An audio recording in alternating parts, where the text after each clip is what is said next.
국민의힘에서는 문재인 전 대통령 서면 보고 받은 이후 3시간 조사를 해야 된다 이렇게 주장을 하고 있고요. 민주당은 검찰 청부 기관이냐 감사원이 이렇게 반격을 하고 있는 상황입니다. 감사원의 중간감사 결과가 나온 이후에 이 결과를 놓고서 지금 공방이 거세지고 있는 상황인데요. 먼저 국민의힘에서는 검찰 조사를 통해서 숨어있는 3시간 찾아라 이렇게 공세 퍼붓고 있는 거죠.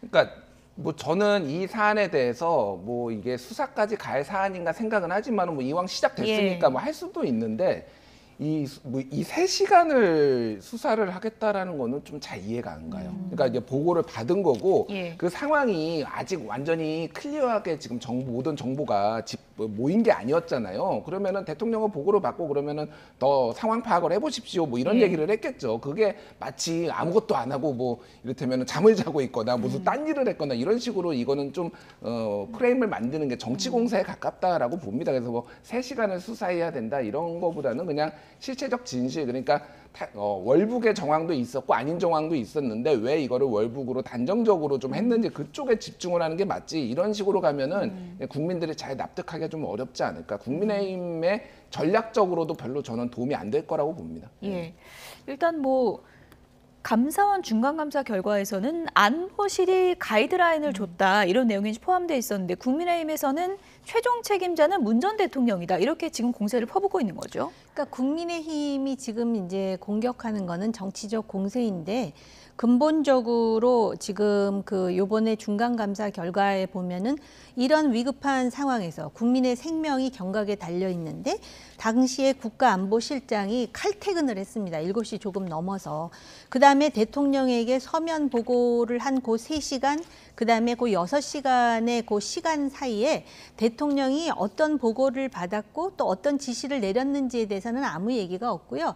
단지 거기서 끝나는 게 아니라 그 다음에 이 사람이 완전히 소각되는 그런 상황임에도 불구하고 그 당시에 정권이 그 다음날 새벽 1시에 장관 회의를 하잖아요. 관계장관 회의를. 그리고 1시 반에 대통령이 유엔 연설하는 거, 종전선언 하자는 유엔 연설하는 것이 이제 발표가 되거든요. 그것 때문에 국민의힘에서는 공격을 안 할 수가 없는 것이고요. 이 문제에 대해서는 이게 진실이 무엇인지 밝혀내는 건 굉장히 중요한데 단지 이제 이 과정에서 민주당이 무슨 얘기를 하냐면은 절차부터 문제가 있다. 그러니까는 이것이 왜 감사위원회의 심의를 거치지 않았으며 그다음에 중간 감사 결과라는 것이 무엇이며 그다음에 이미 검찰에서 6월부터 수사를 하고 있는데 지금 이제 검찰로 다시 수사 의뢰를 한 거잖아요.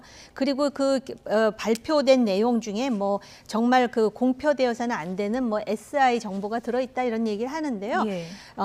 저는 이거 진실 규명해야 된다고 봐요. 그런데 이 진실 규명을 하더라도 이 중간에 절차가 오염되어 있다라는 오해를 받게 되면은 그만큼 그 결과가 아무리 위중하고 앞으로 국민의 생명과 안전에 대해서 강조해야 됨에도 불구하고 이것이 그 의미가 퇴색될 수가 있거든요. 왜 법에서도 그런 거 있잖아요. 증거가 오염되면은 증거를 인정하지 않는. 그렇기 때문에 향후에 감사원도 그렇고 검찰도 그렇고 이런 부분은 굉장히 주의를 기울여야 한다. 그러나 국민의힘에서 대통령 당신 뭘 했는지 얘기 듣고 싶다 하는 거는 어떻게 보면 자연스러운 공격이죠. 예. 지금 민주당에서는 어쨌든 반격 카드 꺼내들 거 다 꺼내들겠다는 입장입니다. 지금 감사원장 고발까지 지금 검토하고 있는 상황 아니겠습니까? 지금 뭐 이제 말씀해 주셨지만은 이제 절차적으로 문제가 있다라고 이제 보면 직권남용하고 정보통신보호법, 개인정보보호법 위반이 있는 건데 개인정보보호법 위반 같은 경우에는 이제 열차 이용 7천여 명의 열차 이용을 다 코레일에 이제 요청을 해가지고 감사원이 그걸 봤는데 거기에 민간인도 포함됐다라고 민주당 쪽에서는 이제 얘기를 하고 있어요. 아직 명단이 공개되지는 않았습니다. 전 정부 소위 말하는 전 정부 사람들이 대거 들어가 있다라는 건데. 그리고 이제 직권남용 같은 경우에는 아까 전에 말씀하셨지만 감사위원회 이제 의결을 거쳐야 되는 여러 가지 문제들. 이거 서해 피살 사건 같은 경우에도 그냥 1년에 연초에 상시 감찰하겠다라고 해놓고 그냥 시작을 한 거거든요. 그런 식으로 하면은 감찰이 못할 게 뭐 있습니까? 상시 감찰 계획을 해놓고 모든 감찰을 다 할 수 있는 거죠. 그러니까 이거 자체가 문제가 있고 감사원이나 방통위 같은 경우에는 독임제가 아니라 합의제로 한다는 이유가 있는 거죠. 사회적으로 논란 사안이 많이 있기 때문에 그 부분을 해야 되는 건데 그 부분을 부분은 어쨌든 이거하고는 별도로 좀 감사원의 어떤 기강과 그런 역할을 위해서라도 좀 바로잡고 예. 검토를 좀 해봐야 될 것 같습니다. 민주당에게 남겨진 과제가 지금 이제 감사원의 중간감사 결과 발표나 이런 절차적 문제를 제기하면서 표적을 감사원 쪽으로 돌리고 있는데 서해피살 공무원 사건 관련해서 이제 실체가 점차 규명이 될 텐데 이 사건 자체에 대한 민주당의 스탠스는 어떻게 할 것인가? 이건 좀 과제로 남는 거 아니겠습니까? 이제 표적 감사다 예. 이렇게 얘기를 하고 있어요. 근데 이제 국민들이 이제 얼마 전 저는 요거 이제 여러 여론조사를 봤는데 예. 거의 반반이더라고요. 거의 반반이라서 이거를 뭐 한 뭐 7대 3, 8대 2 정도로 압도적으로 민주당한테 나쁘지는 않아요. 그 부분이. 그래서 표적 감사라는 것도 있지만은 분명히 이제 나중에 검찰 수사로 밝혀졌고 그게 재판에 갔을 때는 또 좀 합리적인 설명이 정치권의 논리뿐만이 아니라 좀 예. 합리적인 설명은 좀 있어야 되지 않을까 그렇게 보여집니다. 근데 이제 여론조사라든지 정치적 함의 이전에 정부의 역할이 무엇인가에 대해서는 저는 이 민주당에서 과연 그 해수부 직원의 죽음에 대해서 아주 똑같이 절차의 문제만 제기하고 아무 하자가 없었다는 듯이 일방적인 목소리만 나오는 거에 대해서 굉장히 개탄스럽게 생각하는데요. 문재인 대통령이 항상 입버릇처럼 하던 말이 사람이 먼저다였어요. 그리고 국민들도 명심하셔야 될 게 이런 식의 사건이 그냥 지나가면은 어느 누구도 이런 피해의 대상이 될 수 있다라는 거예요. 그러면은 국가의 종전선언 그 제안이라든지 남북관계 때문에 사람 하나가 이렇게 희생이 돼도 되는 것이냐. 이거는 철학의 문제이고 이 국가의 어떤 그 선진성의 문제인데 굉장히 후지다라는 것을 그대로 보여주는 것이고요.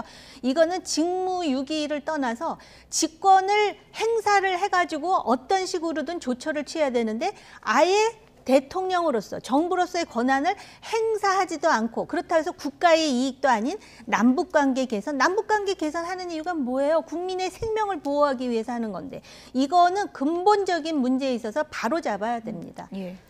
어쨌든 국감 내내 이 부분 공방이 있을 텐데 국민이 알고 싶은 건 공방이 아니라 실체니까요. 검찰 수사에서 좀 밝혀졌으면 좋겠습니다.